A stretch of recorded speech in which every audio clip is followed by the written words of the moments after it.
저희들이 가지고 있는 이 하나님의 말씀 안에는 다른 기록들이 있는 것이 아니고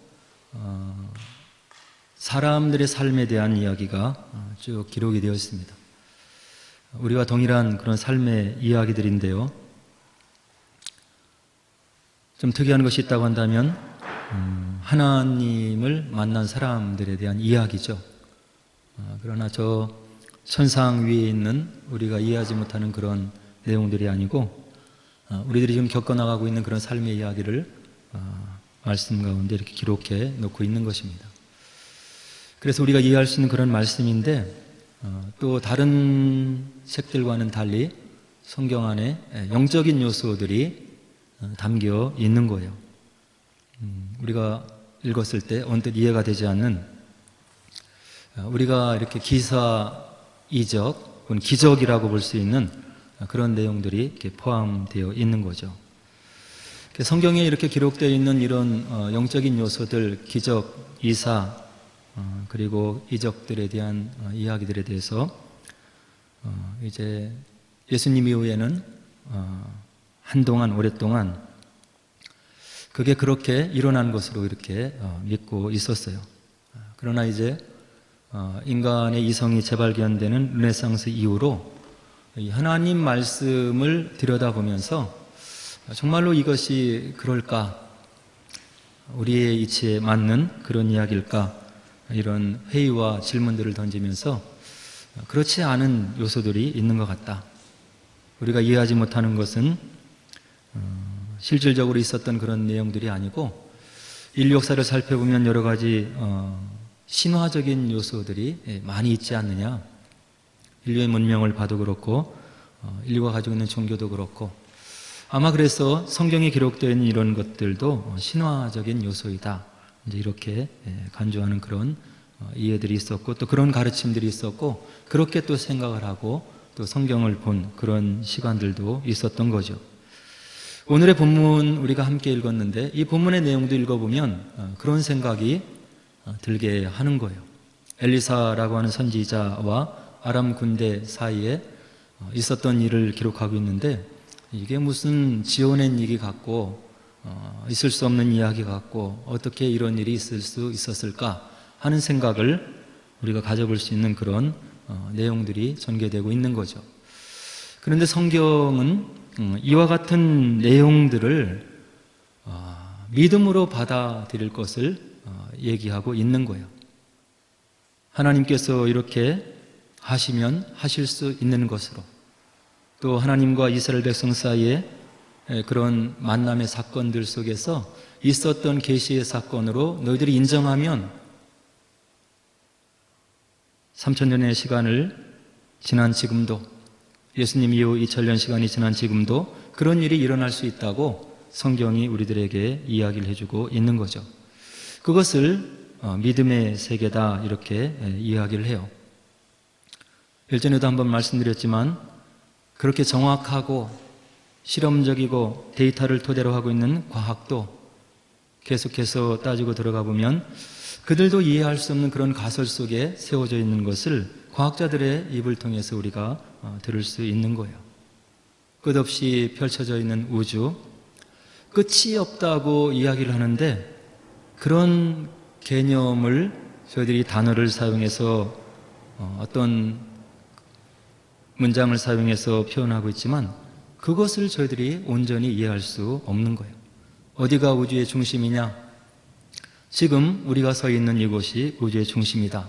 이런 이야기들을 물리학자들이 얘기를 하고 있는데 그것 자체가 이해가 되는 것이 아니고 우주가 빛의 속도 이상으로 팽창되어 나가고 있다는 이런 우주의 법칙과 섭리를 우리가 작은 머리로 온전히 헤아려 할 수 없는 거죠.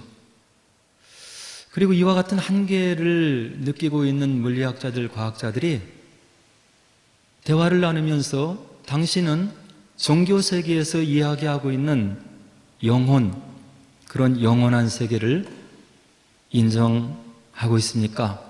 이렇게 물으면 이들도 이런 한계를 느끼면서 이야기하고 있고 우리들에게 전해주고 있는데 그들은 또 그것을 믿지 않는다고 이야기를 하고 있는 거예요. 인간이 별거 아니라는 이야기예요. 다른 동물과 식물들과 동일하게 원자로 구성되어 있기 때문에 우리들이 이 땅에서 삶을 마감하면 지구상에 그리고 온 우주의 한 부분을 구성하는 원자로 흩어지고, 그리고 그 원자의 흩어짐의 종말이 바로 우리가 얘기하는 그런 죽음이라고 이렇게 이야기를 하고 있는 거예요. 그런데 과연 인간이 그런 존재냐고 하는 이야기예요. 오늘 이와 같이 복잡한 생각을 가지고 있고 여러 가지, 그리고 이성과 사고와 감정과 슬픔과 인격적인 요소를 가지고 우리가 하루하루를 살아가는데, 정말로 죽음으로 끝나면 그것으로 끝나느냐 하는 생각을 가져볼 수 있는 거죠. 그래서 물리학자들은 인간의 몸을 구성하고 있는 원자, 그것만 생각하고 인간 정신 속에서 일어나는 모든 것들이 그냥 하나의 전기적인 신호이고 작용이고, 그런 속에서 우리 뇌 속에 심겨지고 이해가 되는 그런 세계를 종교 세계에서 어떤 초월 세계, 그리고 영혼, 이런 것으로 얘기하는 것이지, 인간을 구성하고 있는 원자 이성을 뛰어넘을 수 없다고 그렇게 이야기를 하고 있는 거예요. 그러나 성경은 그런 원자 차원의 인간과 하나님을 이야기하고 있는 것은 아닌 거죠. 성경에서 이야기하고 있는 하나님은 그런 물질로 구성되는 하나님이 아니라 인격을 가지고 있는 하나님임을 우리들에게 알려주고 있는 거예요. 저희들도 물질적인 구성 요소로 하면 고양이와 다를 바가 없고 개와 다를 바가 없고, 그리고 한갓 미물에 지나지 않은 그런 것들과 다를 것이 없지만, 그것들이 모여서 무엇인가를 인식하고 인격적인 하나님을 우리가 느끼고 체험하고, 그리고 무엇인가 영원한 세계를 동경하고, 그리고 나의 끝과 우주의 종말을 생각할 수 있다고 하는 이런 위대한 존재로서의 그런 인격적인 존재를 생각하면, 물리학자들과 과학자들이 얘기하는 그런 단순한 인간의 모습이 아닐 수 있다고 한다는 이야기예요. 그래서 이것을, 이런 인격적인 하나님과 인격적인 우리의 존재가 하나님과 만나서 어떤 무엇인가를 느끼고 교감하고 신앙을 고백하는 것을 믿음의 세계라고 오늘 성경은 우리들에게 이야기를 해주고 있는 거예요. 그럼 이와 같이 기독교에서 이야기하고 있는 이런 구원, 믿음의 세계의 진리, 이것을 성경은 또 어떻게 우리들에게 이야기를 해주고 있냐면, 우리가 요한복음 2장 1절로 11절 보면 예수님께서 처음 공생애를 시작하시면서 기적을 행하시는데, 가나 지역에 가서 혼인잔치에 가보니까 포도주가 떨어져 있는 거예요. 그래서 예수님께서 물을 떠다 부어라. 그래서 그것을 나중에 맛본 사람들이 어디서 이와 같이 상품, 극상품의 포도주를 숨겨놨다가 지금 너희들이 가지고 왔느냐, 이런 이야기를 요한복음 2장에서 이렇게 나누고 있잖아요. 아무도 그 포도주가 어디서 왔는지를 모르는 거예요. 그런데 요한복음 2장 9절에 보니까 사도 요한이 뭐라고 우리들에게 증언해주고 있냐면, 연회장은 물로 된 포도주를 맛보고도 어디서 났는지 알지 못하되 물 떠온 하인들은 알더라. 그 포도주가 어떻게 해서 지금 연회장에 다시 공급이 되고 만들어졌는지를 그 연회장에 참석한 모든 사람들은 알지 못하지만, 물을 떠다가 항아리에 채운 하인들은 알더라. 이렇게 사도 요한이 우리들에게 증언을 해주고 있는 거예요. 이것이 신앙 체험이라고 할 수 있는 거예요. 하인들은 예수님의 명령을 들었고 명령에 순종했고, 그래서 물을 떠다가 그냥 담고 놓았는데, 그것이 포도주로 변하여서 모든 사람들이 놀라움을 금치 못하는 그런 기사이적이 일어났음을 물 떠온 하인들은 알더라고 사도 요한이 우리들에게 증언을 해주고 있는 거예요. 저와 여러분들 사이에 이런 주님과의 만남의 체험들이 있어야 되는 거예요. 그리고 또 사도 요한이 계시록에서 버가모 교회에 주신 말씀 중에 이런 말씀이 있는데요. 계시록 2장 17절에 귀 있는 자는 성령이 교회들에게 하시는 말씀을 들을지어다. 이기는 그에게는 내가 감추었던 만나를 주고 또 흰 돌을 줄 터인데 그 돌 위에 새 이름을 기록한 것이 있나니 받은 자 밖에는 그 이름을 알 사람이 없느니라.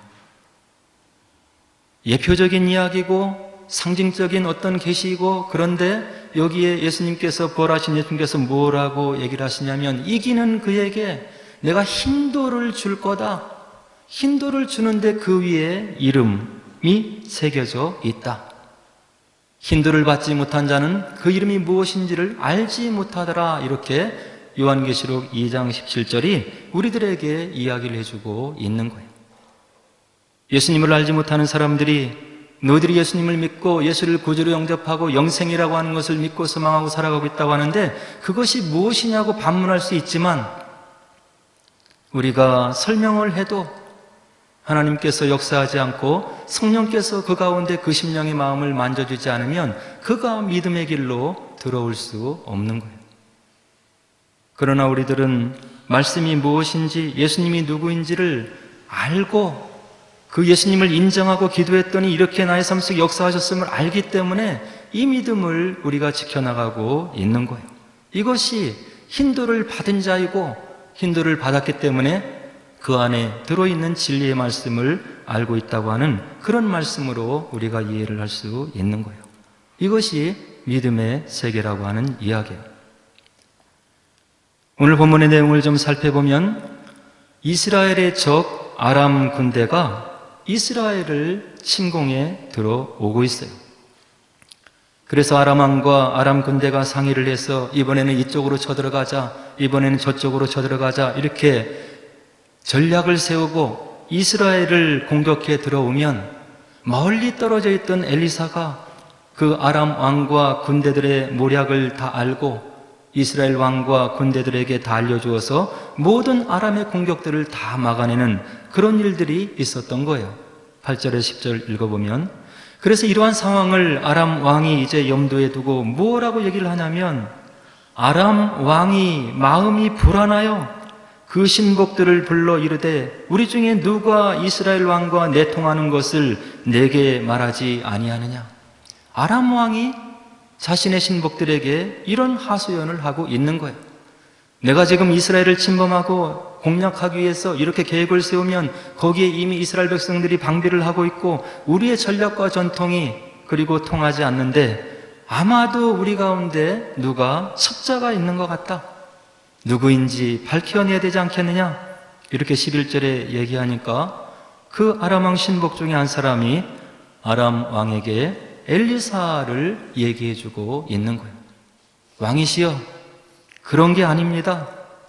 우리가 왕궁에서 어떤 계약을 세우고 그리고 어떤 전략을 세우고 이스라엘 백성들을 침범하려고 할 때 거기에 엘리사라고 하는 하나님의 사람이 있는데 그 사람이 우리의 모든 것을 미리 알고 이스라엘 왕에게 군대에게 대비할 수 있도록 이야기를 전해주는 그런 모략군 그리고 선지자가 있기 때문에 우리의 전략과 이런 계획이 통하지 않는 것입니다.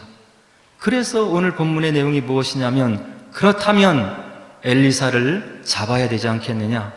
엘리사가 어디 있는지 알아보라. 그가 도단에 있다고 합니다. 그래서 왕이 말과 병거와 많은 군사를 보내서 엘리사가 있는 성읍을 에워싼 장면이 14절에 기록되어 있는 거예요. 그래서 아람 군대의 수많은 병거와 군사들이 엘리사가 머물고 있는 숙소 주변을 둘러싸고 있는 것을 엘리사의 사환이 아침 일찍이 일어나서 나가서 보니까 수많은 군사와 마병들이 엘리사의 집 주변을 에워싸고 있는 거예요. 그래서 엘리사의 사환이 무엇라고 탄식을 합니까? 15절에 보니까 내 주여 우리가 어찌하리까? 이제 우리는 꼼짝없이 죽게 되었나이다. 이런 탄식을 하면서 엘리사에게 하소연을 하고 있는 거예요. 엘리사와 하나님의 정과 하나님의 세계를 계시로 받아들이고 그것을 이스라엘 백성을 위해 선포하는 위대한 종 엘리사와 같이 있었지만 그가 믿음이 없기 때문에 현상을 바라보고 이와 같이 낙담하고 있는 거예요. 저희들도 마찬가지입니다. 말씀이 있고 예배를 드리고 기도를 하는 것 같고 그럼에도 불구하고 우리 마음 가운데 참된 믿음이 없으면 우리 주변에 일어나는 것 같은 현상들을 보고 우리가 믿음을 잃을 수 있다고 한다는 이야기예요. 엘리사의 사환이 지금 그런 상황에 있는 거예요.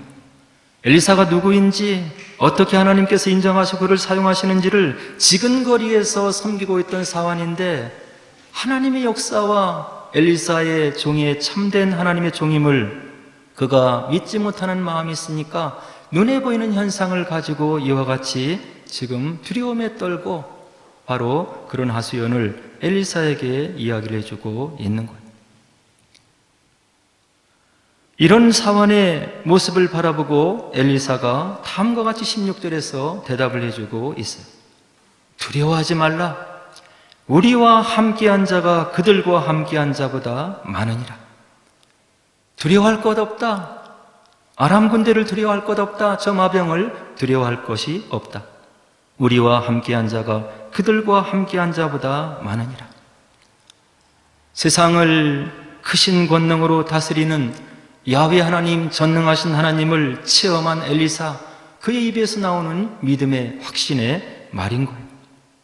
우리에게 다가오는 문제보다 더 크신 하나님, 우리에게 궁극적으로 축복해 주시고 우리를 통해서 영광 받으시기를 원하시는 그 하나님을 체험한 엘리사 선지자가 이런 처방을 내려주고 있는 거예요. 그래서 그 사환을 불쌍히 여겨서 17절에 엘리사가 뭐라고 기도를 하냐면, 그의 눈을 열어서 보게 하옵소서. 그의 눈을 열어서 보게 하옵소서. 엘리사의 기도를 들어주신 하나님께서 그 사환의 눈을 열어서 그가 이제 고백하는 말이 나오는데, 그가 보니 불말과 불병원과 산에 가득하여 엘리사를 둘렀더라. 하나님의 종, 능력의 종, 하나님을 참으로 인정하는 믿음을 갖고 있는 엘리사의 기도를 들어주신 하나님의 은혜로 그 사환의 눈이, 영적인 눈이, 믿음의 눈이 열리고 나니까 상황보다 더 크신 하나님, 그들을 도우시는 하나님을 볼 수 있는 눈이 열렸다고 한다는 이야기. 그리고 나서 계속해서 신화적인 그런 이야기가 이어지고 있는데요. 이제 아람 군대를 엘리사가 다른 곳으로 유인하는 그런 장면이 이어지는 구절에서 나오게 되고 있는 거예요. 엘리사가 기도하기를, 원하건대 저 무리의 눈을 어둡게 하옵소서. 이런 엘리사의 믿음의 기도를 응답하셔서 아람 군대의 눈이 어두워졌고 그들을 사마리아 땅으로 인도해내어서 그곳으로 멀리 떠나겠다고 하는 그런 구절이 18절에서 19절에 우리들에게 알려지고 있는 거예요. 오늘 본문의 말씀은 저와 여러분들에게 어떤 하나님의 교훈 그리고 가르침을 주시고 있는 것입니까?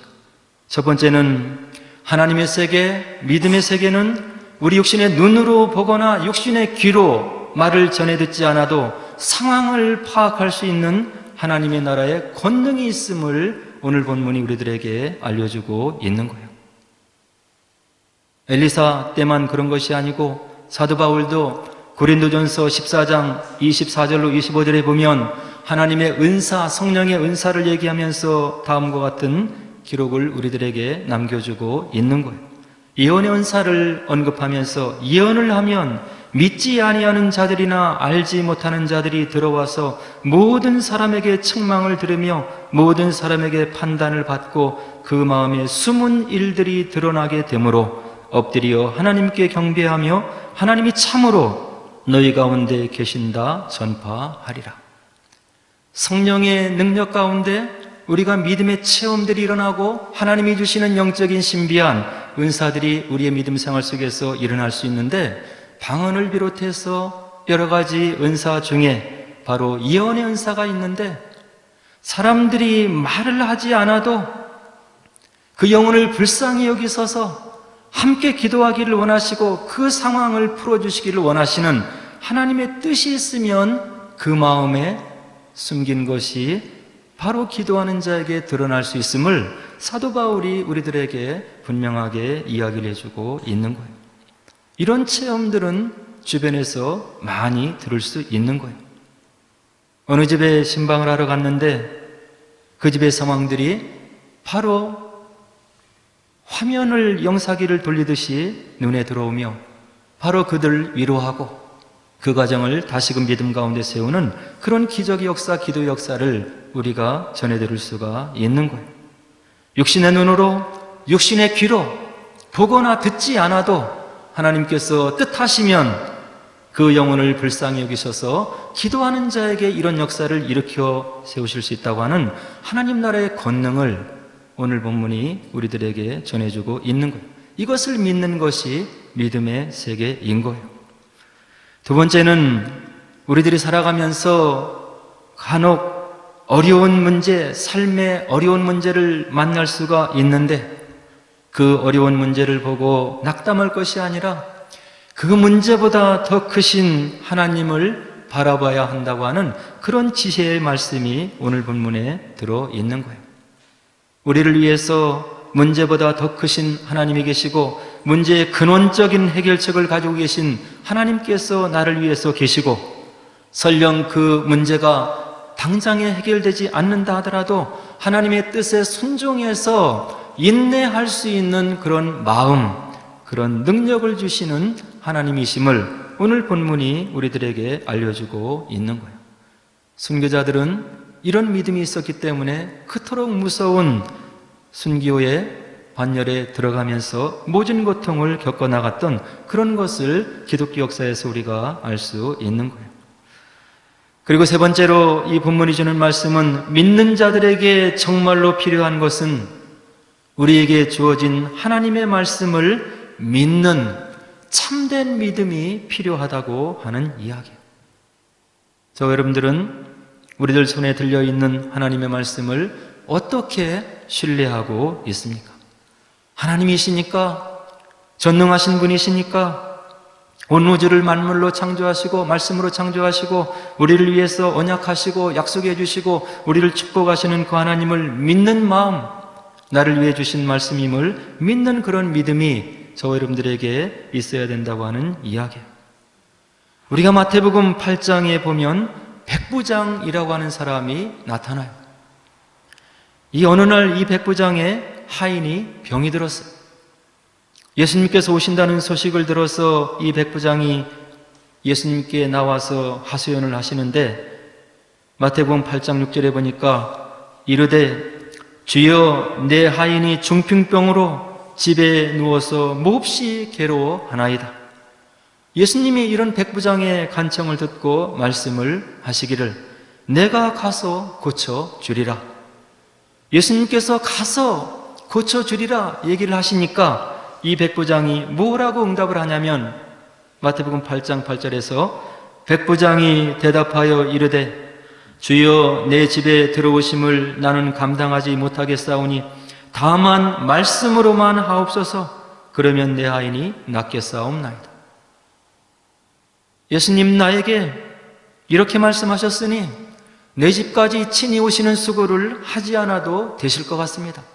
내가 예수님의 말씀을 액면 그대로 믿사오니 말씀만 하옵소서. 내 하인이 그러면 낫겠나이다. 이런 백부장의 겸손과 온 인격을 가지고 순종하며 믿음을 고백하는 그에게 예수님께서 기적을 베풀어 주시고 뭐라고 답변을 해주시냐면 13절에서 가라 내 믿은 대로 될지어다 하시니 그 즉시 하인이 나으니라. 이런 구절들을 통해서 성경이 우리들에게 간절히 원하는 그런 마음은 하나님을 믿으라고 하는 이야기예요. 우리에게 아버지가 되시고 우리에게 좋은 것을 주시기를 원하시고 축복해 주기를 원하시는 그 하나님을 믿는 마음을 가져라. 그 하나님은 돌아가신 분이 아니고 살아계신 분이고 오늘도 우리의 숨소리 호흡소리를 들으시고 우리의 마음을 살피시고 우리의 기도에 응답해 주시기를 원하시는 인격적인 하나님이 곁에 계심을 믿고 이 땅의 어려운 생활을 믿음으로 승리하라고 하는 주님의 음성이 성경 하나님 말씀 곳곳에 들어있는 거예요. 이것이 하나님 말씀 성경의 의미인 거예요. 인간의 이성으로 단순하게 분석해서 이런 요소들은 신화적인 것이지 그런 것이 아니고 하나님이시니까 이런 일이 있을 수 있다고 하는 것을 믿으라고 하는 하나님의 간절한 호소이고 그런 믿음을 가져서 하늘나라의 능력을 체험하고 세상을 거슬러 가고 그리고 너희들이 참된 행복을 느끼며 이 땅에서 살아가라고 하는 하나님의 뜻이 담겨 있는 우리를 향하신 귀한 말씀이라고 하는 이야기. 구약의 모든 백성들이, 신약의 모든 백성들이 하나님과 만나면 거기에 계시의 사건이 일어나게 되는 거예요. 오늘 저와 여러분들에게는 어떤 하나님과의 만남의 사건이 있는 것입니까? 우리에게, 우리 삶 속에 일어나는 계시의 사건이 무엇이냐고 하는 이야기. 이런 계시의 사건이 하나님께서 우리 인생에 개입한 그런 사건이 있게 되면 우리에게 믿음이 생기게 되는데, 그런 믿음을 가진 자는 세상의 모든 가치들을 상대화시킬 수 있는 믿음의 능력이 있게 되는 거예요. 물질을 상대화시키고 명예를 상대화시키고, 그리고 우리들이 이 땅에서 가지고 있는 모든 것을 사도 바울과 같이 분토와 같이 여길 수 있는 그런 믿음의 능력이 계시의 사건이 일어난 자들에게 있을 수 있다고 한다는 이야기예요. 그리고 이와 같이 하나님을 만나는 체험을 가진 사람들은 결단을 내리게 되어 있는 거예요. 하나님이 누구이신지, 성령이 누구이신지를 만난 사람들은 하나님 나라를 위해서 결단을 내리게 되는데, 주님의 참된 제자가 되기를 결단하는 거예요. 그리고 주님 나라의 사역을 위해서 내가 무엇을 할 수 있을지를 생각하고 주님 나라를 위해서 헌신하는 그런 결단이 우리 삶 속에 있을 수가 있게 되는 거예요. 그리고 이런 계시의 사건이 일어나면 나에게 임한 하나님의 사랑이 느껴지기 때문에 하나님의 마음이 있는 곳, 힘들고 어려운 곳, 이 땅에 좁고 작고 소망이 없는 그런 사람들을 위해서 우리의 마음과 시선이 다가가고 열려지게 되어 있는 거예요. 바라기는 나를 사랑하셔서 영원한 세상이 무엇인지를, 하나님 나라의 권능이 무엇인지를, 그리고 이 땅만 보고 살지 말고, 그리고 하나님을 영화롭게 하는 그런 백성으로 지음받았음을 깨닫게 하시고 우리를 그런 영화로운 백성으로 삼기를 원하시는 하나님의 마음이 담겨있는 이 하나님의 말씀을 우리가 믿음으로 받으시고, 우리의 삶 속에서도 이런 성경에 기록되어 있는 계시의 사건이 문자 속에 갇혀있는 계시가 아니라 하나님과 우리가 지금 교통하며 만남을 나누며 우리 삶 속에 들어와 역사하시는 계시의 사건으로 일어나서 성경 말씀을 그대로 믿는 참된 믿음의 그런 주님의 제자들이 되어서 주님의 능력과 주님 나라의 권능, 하나님 나라를 이 땅에 더욱더 확장시켜 나가는 그런 복된 삶을 사는 저와 여러분 되기를 주의 이름으로 간절히 축원을 드립니다. 이제 우리 함께 기도하도록 하겠습니다.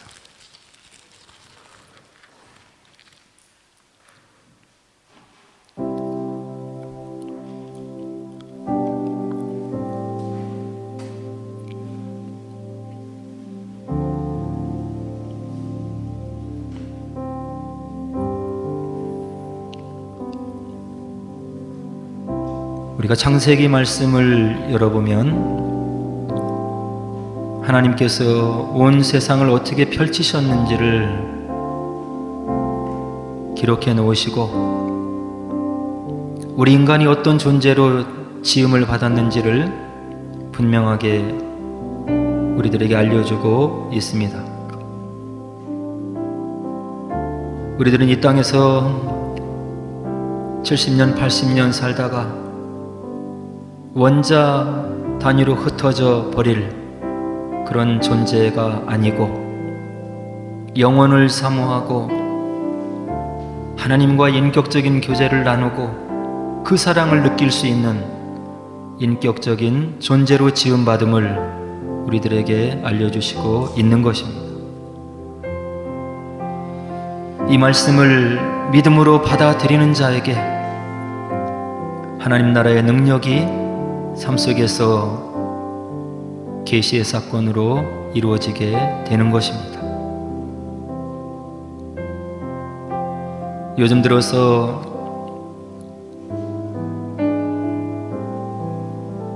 세상 사람들이 우러러보는 사람들이 짧은 생애를 마무리하고 이 땅의 삶을 마감하는 그런 뉴스를 많이 접하고 있습니다.